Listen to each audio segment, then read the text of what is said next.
Bueno, en esta oportunidad vamos a hacer lo que es la explicación de lo que fue la entrega final para el proyecto de compiladores, que yo fui el único en realidad que logró tener un compilador completo, entre la materia del profesor Ángel Augusto, en la UTP de Pereira, Risaralda, Colombia, 2022, semestre 2.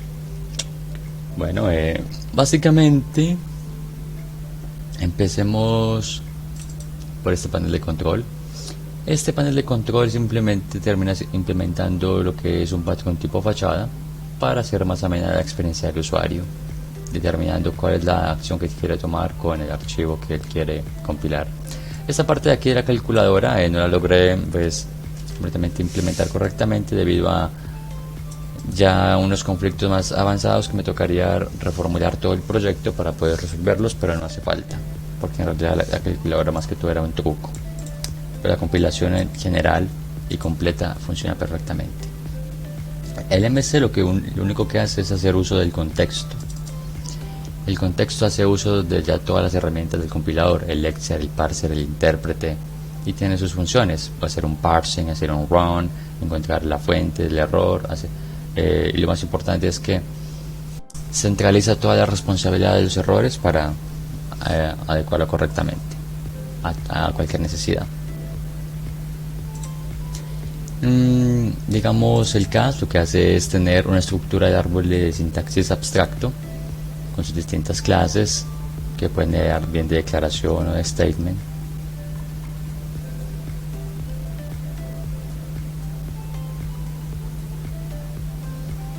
El checker funciona como un analizador semántico para más que todo delimitar lo que son los alcances globales y locales de cada tipo de función o bueno, sí, de función o de espacio dentro del código de mini-C.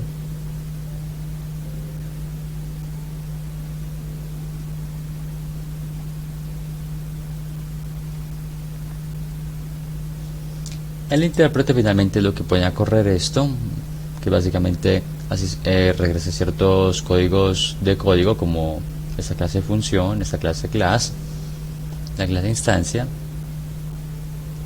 y nos permite en realidad hacer lo único que hace es recorrer el árbol de sintaxis abstracto que devuelve el análisis sintáctico y empieza a ejecutar tal cual las instrucciones que hay ahí, traduciéndolas a las responsabilidades que ya podemos tener con Python.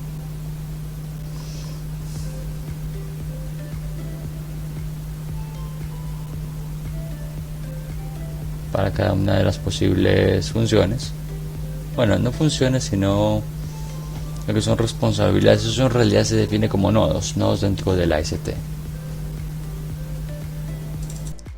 El analizador léxico, lo primero que sucede, lo que hace es delimitar cuáles son los tokens de nuestro lenguaje, que está definido, que no está definido, como los espacios, eliminar los espacios en blancos y los saltos de línea. El analizador sintáctico es el corazón de todo compilador. Aquí está escritas todas las reglas de la gramática. A partir de esto el programa lo que hace es generar un archivo en donde está la máquina de estados finitos, es decir, el autómata finito determinista que define a la gramática, que en realidad es la gramática SLR, que automáticamente se genera acá a través de reglas. Y lo importante es ver que aquí al final no hay conflictos shift reduce. Este readme es algo del repositorio.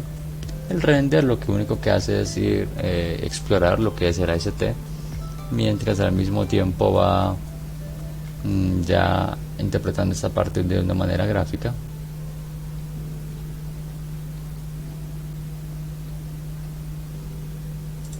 Y esta librería lo que hace es implementar ciertas funciones, funciones extra, funciones built-in. O sea, hacemos una simulación de cómo son la importación de librerías.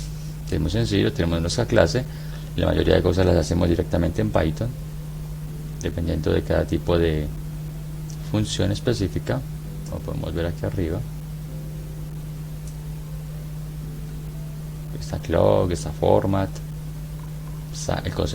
las funciones matemáticas trigonométricas.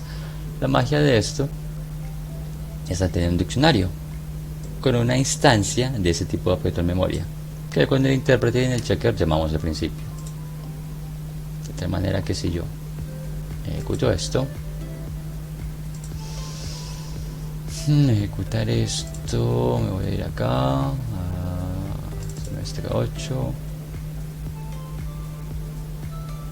compiladores, este es el parser, bueno, no solo el parser, es todo el compilador, pero así le puse al principio del semestre ese nombre de la carpeta.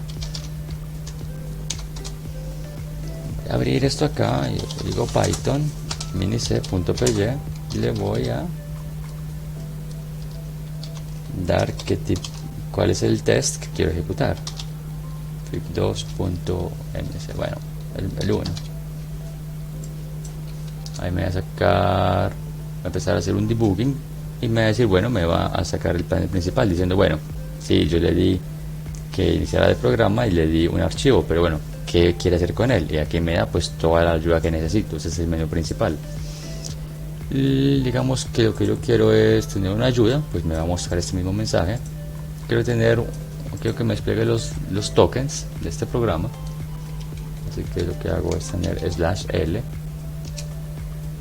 Me despliega en este formato los tokens de este programa y en qué línea están.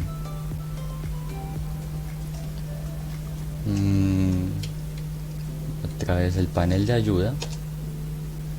Si yo quiero ver el AST, entonces es -A.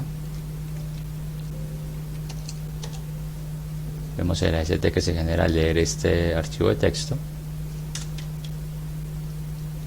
Nuevamente la ayuda. Si quiero generar el lenguaje DOT del grafo, es con D mayúscula, y este es el lenguaje DOT que se genera, que en realidad lo voy a copiar para que podamos ver qué sucede si en esta graficadora de Graph Viz Online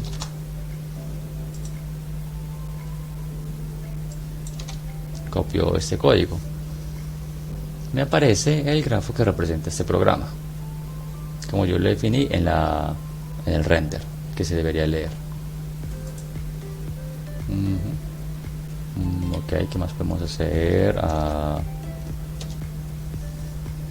Vamos a hacer un volcado de la tabla de símbolos para el checker, aunque pues esa parte es una extensión semántica que la verdad funciona. Vamos a mostrarla, pero no es tan impresionante. No es, era así. Era